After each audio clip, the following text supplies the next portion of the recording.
12월 9일 비트코인 생방송 시작하도록 하겠습니다. 최근에 여기 가격대를 지나가면서 가격이 큰 의미를 가지고 있지는 않습니다. 매물대가 좀 쌓이고 있기는 한데 그래 봐야 3, 4일 정도 시간이 경과한 것밖에 안 되기 때문에 지금 움직임이 크게 의미를 갖는다 이렇게 보기는 좀 어려울 것 같고, 시장은 상승해도 하락을 하고 하락 추세에도 상승은 분명히 합니다. 하락 후의 반등이 사람들이 흔히 얘기하는 찐반이냐 아니면 데드캣이냐 이런 얘기를 많이 하는데, 실제로 데드캣이나 찐반인 경우가 우리가 이 부분에서 판단하는 건 사실 쉬운 일이 아니에요. 어떤 근거를 가지더라도 이걸 한번 과거 차트에 대입을 해보면은 이 구간에서 판단하는 게 사실 쉬운 일은 아닙니다. 그래서 이제 진짜 하락이 나오고 나서 반등이 했을 때 그 반등에 대해서 판단할 상황이 되기 위해서는 시간을 좀 기다려야 돼요. 근데 지금 하락에서 N자형이나 전에 얘기했던 하락 기판형 패턴에 따르면 결국은 하락 후에는 상승 추세로 가기는 가거든요. 그래서 지금 상승 추세로 가고는 있어요. 근데 반등도 상승 추세로 가는 거니까 지금 이 상승 추세선의 움직임이 상승 추세를 가리킨다, 하락 깃발 패턴이 완성되었다 이렇게 보기는 좀 어렵습니다. 지금 이제 지켜봐야 될 구간이고, 하락 깃발 패턴을 얘기하면서 하락 깃발 패턴에 이 플래그가 문제가 뭐냐면, 트레이딩에 제가 자주 사용하지 않는 이유는 결국 이 패턴이 평행 채널 패턴이 잘 안 나오기 때문입니다. 그래서 지금도 마찬가지로 상승 추세선을 억지로 그리긴 그렸지만 약간 이 평행 추세선이 일정하게 나타나고 있지는 않거든요.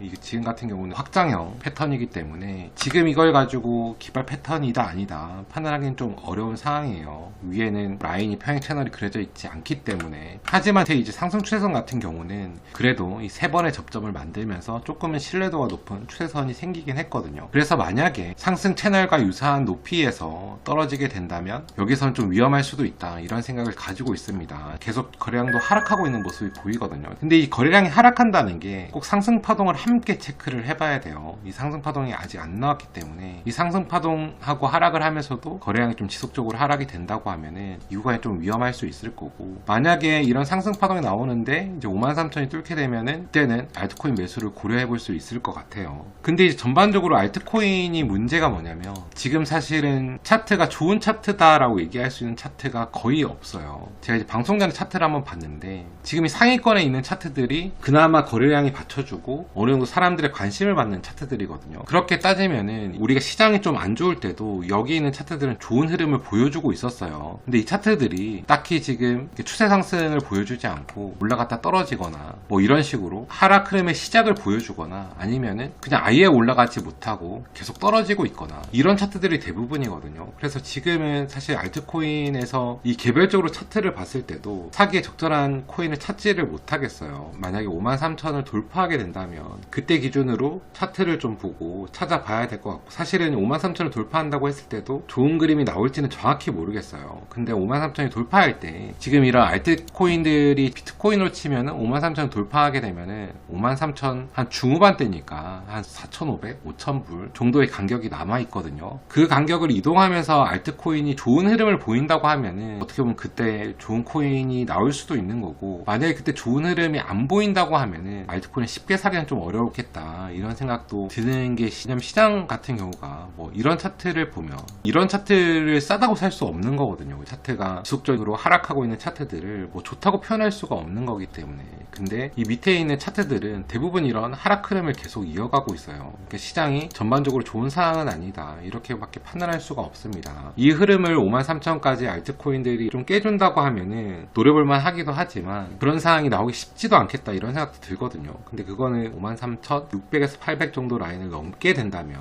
그때 시장을 좀 객관적으로 바라봐도 될 것 같고, 지금 당장은 사야 될 상황은 아닌 것 같아요. 이거 누가 봐도 차트가 좋은 상황이라고 볼 수가 없는 상황이니까. 물론 이제 위에 보면은 조금 좋은 흐름으로 간 차트들이 거의 없네요. 그래도 이런 것들은 지속적인 상승을 보여줬기 때문에 그나마 가능성이 남아있다고 볼 수 있는 것들이 조금 남아있는데, 지금 이 시장에서 이런 몇 개의 그나마 상승 추세가 깨지지 않는 코인들을 잘 선택해서 산다는 게 지금 시장에서 하락하고 있는 코인들하고 개수를 비교해 봤을 때 굉장히 이기기 어려운 시장이거든요. 이게 우리가 항상 주의해야 될 것 중에 하나가 뭐냐면, 만약에 여러분들이 현물 투자를 계속하고 있다고 하면은 여러분이 현물 투자를 정상적으로 돈을 벌 수 있는 사람이라면 이때까지 투자가 시장이 전반적으로 상승을 하면은 그 상승 지수보다 못하지만 상승 지수에 가까운 수익률이 꼭 나와야 됩니다. 시장이 전반적으로 10%는 올랐는데 나는 한 7, 8% 수익 봤다 이러면 괜찮아요. 근데 시장이 한 전반적으로 10% 올랐는데 나는 한 2, 3% 수익 봤다. 그리고 시장이 하락하는데 나는 돈을 잃었다. 이렇게 하면 시장에서 돈을 벌 수 있는 구조가 절대 안 나오거든요. 투자에서 이렇게 투자를 한다는 거는 물론 어쩌다가 한 번씩 좋은 상승의 흐름이 왔을 때 좀 많은 수익을 내는 운이 작동할 수는 있겠지만 결국 투자라는 거 여러분 지속적으로 하게 되면은 이런 사이클을 가진 투자는 결국은 제로에 수렴할 수밖에 없는 상황이 됩니다. 그러니까 그런 트레이딩 습관도 고칠 겸 지금 같은 시장에는 좀 관망하다가 시장이 좋은 흐름으로 바뀌었을 때 사도 절대 늦지 않다.